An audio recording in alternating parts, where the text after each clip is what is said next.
بسم اللہ الرحمن الرحیم۔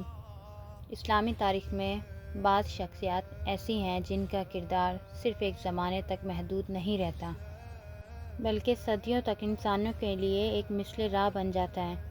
انہی عظیم شخصیات میں حضرت زینب بنت علی کا نام نمایاں ہے۔ آج جب بھی کربلا کا ذکر ہوتا ہے تو امام حسین کے ساتھ ایک اور عظیم نام ضرور لیا جاتا ہے اور وہ ہے حضرت زینب۔ بہت سے لوگ یہ سوال کرتے ہیں کہ حضرت زینب کو شریکۃ الحسین کیوں کہا جاتا ہے؟ کیا صرف اسی لیے کہ وہ امام حسین کی بہن تھی، یا اس لقب کے پیچھے کوئی اور گہرا راز اور عظیم کردار موجود ہے؟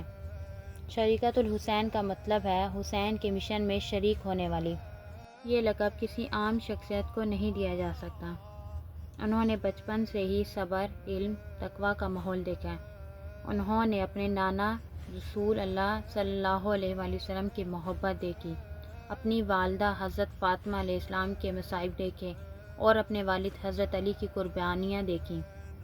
یہی تربیت بعد میں کربلا میں ان کی سب سے بڑی طاقت بنی۔ جب امام حسین علیہ السلام نے یزید کی بیعت سے انکار کیا اور حق کی خاطر قیام کا فیصلہ کیا تو حضرت زینب نے بھی اپنے بھائی کا ساتھ دینے کا فیصلہ کیا۔ یہ سفر صرف مدینے سے کربلا تک کا سفر نہیں تھا، یہ حق اور باطل کے درمیان ایک عظیم جدوجہد کا سفر تھا۔ حضرت زینب جانتی تھی کہ یہ راستہ آسان نہیں ہوگا، اس میں مصیبتیں بھی ہوں گی، قربانیاں بھی ہوں گی اور جدائیاں بھی، لیکن انہوں نے اپنے بھائی کا ساتھ نہیں چھوڑا۔ کربلا میں حضرت زینب نے ہر لمحے اہل بیت کی خدمت کی، بچوں کی دیکھ بھال کی، خواتین کو تسلی دی اور ہر مشکل گھڑی میں صبر کا دامن تھامے رکھا۔ پھر عاشوراء کا دن آیا، وہ دن جس نے تاریخ کا رخ بدل دیا۔ ایک ایک کر کے امام حسین کے ساتھی شہید ہوتے گئے، اہل بیت کے جوان شہید ہو گئے، حضرت علی اکبر شہید ہو گئے، حضرت عباس بھی شہید ہو گئے اور آخر کار امام حسین علیہ السلام بھی شہید کر دیے گئے۔ لیکن کربلا کی کہانی یہیں ختم نہیں ہوئی، بلکہ اصل ذمہ داری اب حضرت زینب کے کندھوں پر آ چکی تھی۔ اب نہ حضرت عباس موجود تھے، نہ حضرت علی اکبر، اور نہ ہی وہ وفادار ساتھی جو ہر مشکل میں اہل بیت کے محافظ تھے۔ خیموں میں خوف زدہ بچے تھے، غمزدہ خواتین اور ہر طرف جدائی کا درد پھیلا ہوا تھا۔ ایسے نازک وقت میں حضرت زینب نے خود کو سنبھالا۔ وہ جانتی تھیں کہ اگر وہ ہمت ہار گئیں تو پورا قافلہ بکھر جائے گا، اسی لیے انہوں نے اپنے آنسو دل میں چھپا لیے اور اہل بیت کے لیے مضبوط ستون بن گئیں۔ شام غریبہ کی رات حضرت زینب بار بار بچوں کی خبر لیتی رہیں۔ کوئی بچہ ڈر نہ جائے، کوئی تنہا نہ رہ جائے، کوئی غم سے ٹوٹ نہ جائے۔ یہ سب ذمہ داریاں انہوں نے انتہائی صبر کے ساتھ نبھائیں۔ اگلی صبح اہل بیت کو قیدیوں کی صورت میں کوفے کی طرف روانہ کیا گیا۔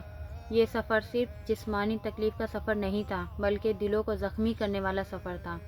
راستے بھر لوگ حیرت سے اس قافلے کو دیکھتے تھے۔ بہت سے لوگوں کو معلوم ہی نہیں تھا کہ یہ رسول اللہ صلی اللہ علیہ وآلہ وسلم کے نواسے کا خاندان ہے۔ جب قافلہ کوفہ پہنچا تو ہزاروں لوگ جمع ہو گئے۔ کچھ لوگ رو رہے تھے، کچھ حیران تھے اور کچھ کو اپنی غلطی کا احساس ہونے لگا۔ اس موقع پر حضرت زینب نے ایسا تاریخی خطبہ دیا جس نے لوگوں کے ضمیر کو جھنجھوڑا۔ آپ نے لوگوں کو یاد دلایا کہ یہ وہی خاندان ہے جس سے محبت کا حکم رسول اللہ صلی اللہ علیہ وآلہ وسلم نے دیا تھا۔ آپ نے ظلم کو بے نقاب کیا، آپ نے سچ کو چھپنے نہیں دیا۔ کوفے کے بہت سے لوگ شرمندہ ہو گئے، انہیں احساس ہوا کہ انہوں نے کس عظیم ہستی کا ساتھ چھوڑ دیا۔ حضرت زینب کے الفاظ میں نہ صرف درد تھا بلکہ حق کی طاقت بھی تھی۔ یہ وہ لمحہ تھا جب دنیا نے دیکھا کہ کربلا صرف تلوار کی جنگ نہیں تھی، یہ حق اور باطل کی جنگ تھی، اور اب اس جنگ کا اگلا مرحلہ حضرت زینب کے ذریعے جاری تھا۔ اگر امام حسین نے میدان کربلا میں حق کا پرچم بلند کیا تو حضرت زینب نے اس پرچم کو گرنے نہیں دیا۔ حضرت زینب نے ہزاروں سختیوں کے باوجود حق کی آواز کو بلند رکھا۔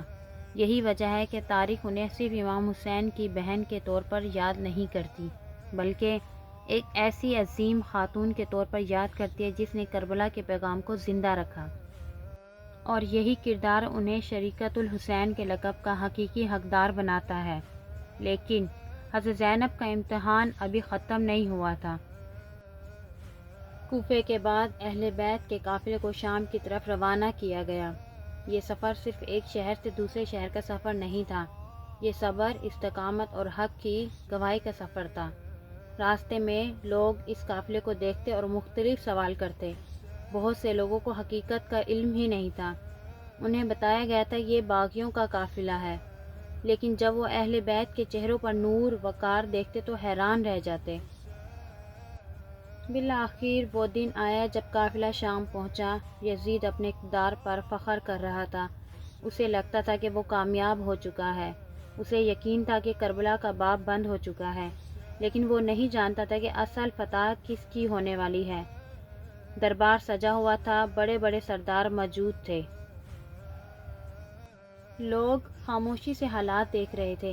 اسی ماحول میں حضرت زینب کھڑی ہوئیں، نہ ان کے پاس فوج تھی، نہ طاقت تھی، نہ ظاہری اختیار تھا، لیکن ان کے پاس سچائی تھی، اور سچائی ہمیشہ ظاہری طاقت سے زیادہ مضبوط ہوتی ہے۔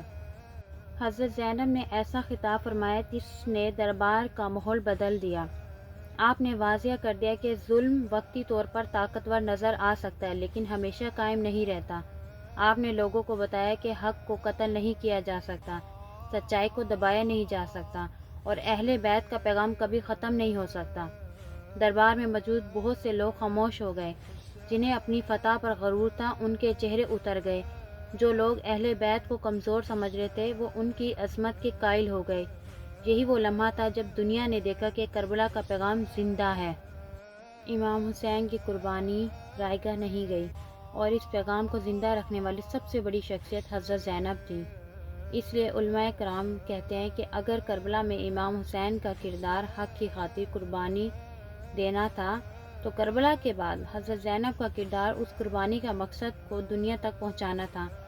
اس وجہ ہے کہ انہیں شریکت الحسین کہا جاتا ہے، کیونکہ انہوں نے صرف بھائی کا ساتھ نہیں دیا بلکہ ان کے مشن، ان کے مقصد اور ان کے پیغام کی محافظ بن گئی۔ آج صدیوں بعد بھی جب کربلا کا ذکر ہوتا ہے تو حضرت زینب کا نام عزت اور احترام کے ساتھ لیا جاتا ہے۔ ان کا صبر ہمیں ہمت سکھاتا ہے، ان کی استقامت ہمیں ثابت قدم رہنا سکھاتی ہے۔ حضرت زینب نے دنیا کو یہ سبق دیا کہ کبھی کبھی جنگ میدان میں نہیں بلکہ مصیبتوں کے بعد بھی جاری رہتی ہے، اور جو شخص حق پر قائم رہتا ہے تاریخ ہمیشہ اسے یاد رکھتی ہے۔ یہی وجہ ہے کہ آج بھی حضرت زینب کو شریکت الحسین کہا جاتا ہے۔ سلام ہو حضرت زینب پر، سلام ہو امام حسین پر، اور سلام ہو کربلا کے ان تمام عظیم کرداروں پر جنہوں نے حق اور سچائی کے لیے لازوال قربانیاں پیش کی۔ اللہ تعالی ہمیں ان کی سیرت سے سبق حاصل کرنے اور حق پر ثابت قدم رہنے کی توفیق عطا فرمائے، آمین۔ دوستو، اگر ویڈیو اچھی لگی ہو تو پلیز لائک، شیئر، سبسکرائب کرنا نہیں بھولیے گا۔ جزاک اللہ۔